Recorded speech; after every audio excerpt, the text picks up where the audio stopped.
Hello दोस्तों, कैसे हैं आप लोग। तो आज कॉमिक्स फैक्ट्स एंड काउंटडाउन के अगले एपिसोड के साथ मैं आपके साथ हूं। इसके पहले हम आगे बढ़े, मैं आपसे रिक्वेस्ट करूंगा कि प्लीज़ हमारे चैनल को लाइक और सब्सक्राइब कीजिए। आपके सब्सक्राइब हमारे लिए बहुत ज़्यादा ज़रूरी है।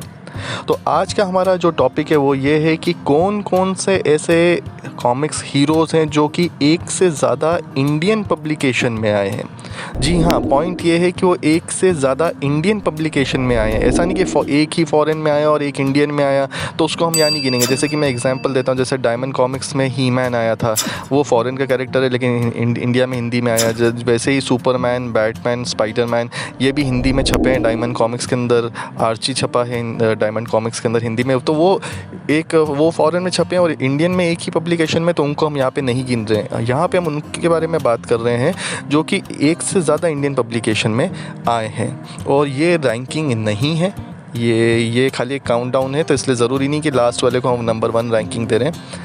तो आइए, सबसे पहला जो फर्स्ट मैं बात करूंगा वो है तुलसी कॉमिक्स के तोसी का कैरेक्टर। जी हाँ, तोसी ये एक इच्छाधारी सांप का कैरेक्टर है जो कि सबसे पहले तुलसी कॉमिक्स में आया था। उसके बाद में तुलसी कॉमिक्स बंद होने के कई साल बाद में राज कॉमिक्स ने इसके राइट्स ख़रीद लिए हैं। इसके कॉपीराइट अब उनके पास में है। और ऐसे ही एक खबर है, ऐसी एक अफवाह है कि बहुत जल्दी जो सर्वनायक सीरीज़ है उसके अंदर ये आएगा। सेकेंड है नूतन कॉमिक्स के भूतनाथ। जी हाँ, ये भी एक डिटेक्टिव कैरेक्टर है, एक सुपर हीरो जैसा है जो कि डिटेक्टिव भी है बैटमैन के समान। और नूतन कॉमिक्स का बहुत ही अच्छा हीरो रहा है। इसके बारे में हमने पहले वीडियो भी बनाया, आप चाहें तो जाके हमारी पुरानी प्लेलिस्ट में देख सकते हैं। तो इस कैरेक्टर के भी राइट्स राज कॉमिक्स ने खरीद दिए। बाकायदा इसका एक आर्ट वर्क भी आया था जिसमें इसको कुछ अब सुपर नेचुरल शक्तियाँ भी दे के रखी है, जिसमें नर्क के शैतानों से लड़ेगा और ये भी बाकायदा सर्वनायक सीरीज़ में दिखेगा आगे जाके। एक और ख़बर है जिसमें अगेन नूतन कॉमिक्स के एक और सुपर हीरो मेघदूत हैं जो कि हम यहाँ पे बात कर रहे हैं। उसके भी राइट्स राज कॉमिक्स ने ले लिए हैं और ये भी आने वाले हैं। तो ये तीनों जो इनके बारे में हमने बात किया, ये ऐसे कैरेक्टर है जो कि अभी डेब्यू हुए नहीं लेकिन होने वाले हैं और दूसरे कंपनी ने इनको ख़रीद लिया है बाकायदा, तो हमने उनके बारे में बात किया। फोर्थ है जो कि यहाँ से हम उनके बारे में बात करें जो ऑलरेडी अब आ चुके हैं 2 कॉमिक्स में। तो फोर्थ है आपका गमराज।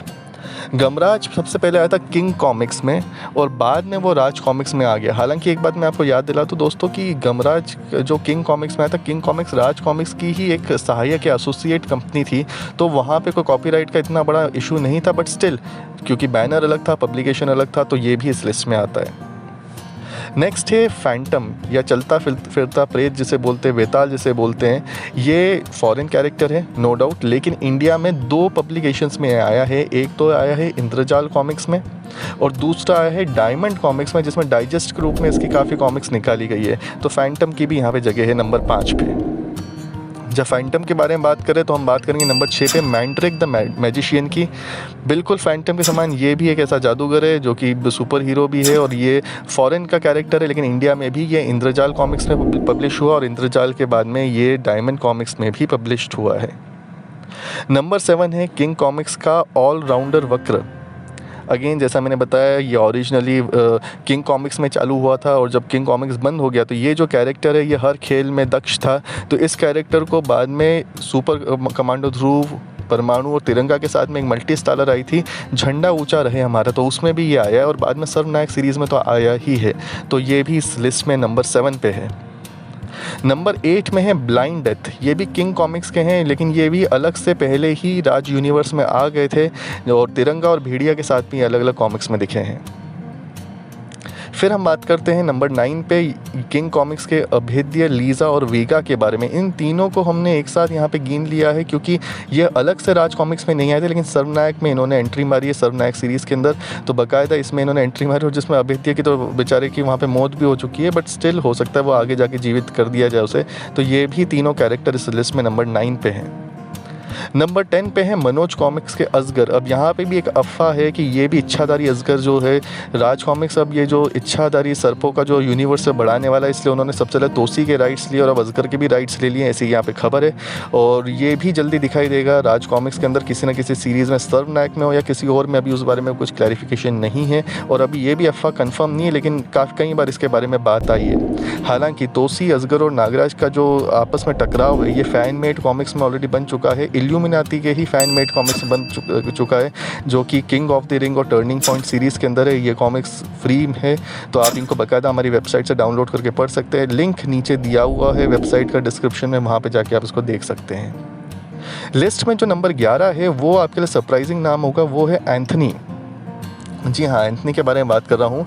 एंथनी की जो इनिशियल सीरीज़ थी वो थी क्रो सीरीज़, और वो उस एक्चुअली आने वाली थी किंग कॉमिक्स में, बाकायदा किंग कॉमिक्स में उसका ऐड वगैरह भी आ गया था।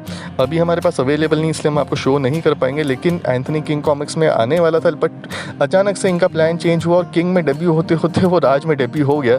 तो ऑफिशियली वैसे कभी वो किंग में गया नहीं है, लेकिन जब ऐड आ गया तो हम मान सकते हैं कि उसका जो ओरिजिनेशन था वो किंग कॉमिक्स का ही था, लेकिन बाद में उसको राज में ही डेब्यू कराया गया। नंबर 12 में है हमारे पास में शक्तिमान का कैरेक्टर। आपके फेवरेट कैरेक्टर्स में एक है शक्तिमान। सबसे पहले शक्तिमान डायमंड कॉमिक्स में आए थे और उसके बाद में राज कॉमिक्स में गए। आप जानते हैं शक्तिमान की पूरी बैक स्टोरी, तो वैसे भी तो ये ऐसा इसलिए हुआ क्योंकि इस शक्तिमान के जो कॉपीराइट है वो है मुकेश खन्ना के पास, या फिर भीष्म इंटरनेशनल जो उनकी कंपनी है उसके पास। तो पहले उनका करार डायमंड कॉमिक्स के साथ था और बाद में ये राज कॉमिक्स के अंदर शिफ्ट हो गए। दोनों में उनकी काफ़ी कॉमिक्स आई, लेकिन फिर बाद में उनकी कॉमिक्स धीरे से बंद हो गई। और लिस्ट में 13 नंबर पे सबसे लास्ट, बट मेरे ख्याल से आई थिंक ये सबसे बेस्ट है, वो है चाचा चौधरी। जी हाँ, आप में से कई लोगों को इनके बारे में पता होगा, और जिनको नहीं है उनके लिए मैं बता दूं, चाचा चौधरी भी जो उनके क्रिएटर है प्राण जी, उनके क्रिएटर ओन्ड कैरेक्टर है। सबसे पहले चाचा चौधरी एक स्ट्रिप के रूप में पराग कॉमिक्स में आता था, पराग मैगजीन में आता था एक्चुअली।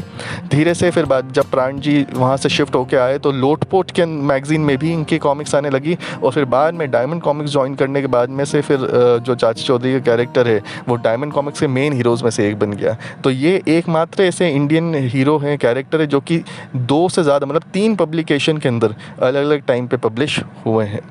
तो दोस्तों, मैं उम्मीद करता हूँ आपको हमारा ये वीडियो बहुत पसंद आया होगा। प्लीज़ हमारे चैनल को सब्सक्राइब कीजिए, and thank you so much for watching.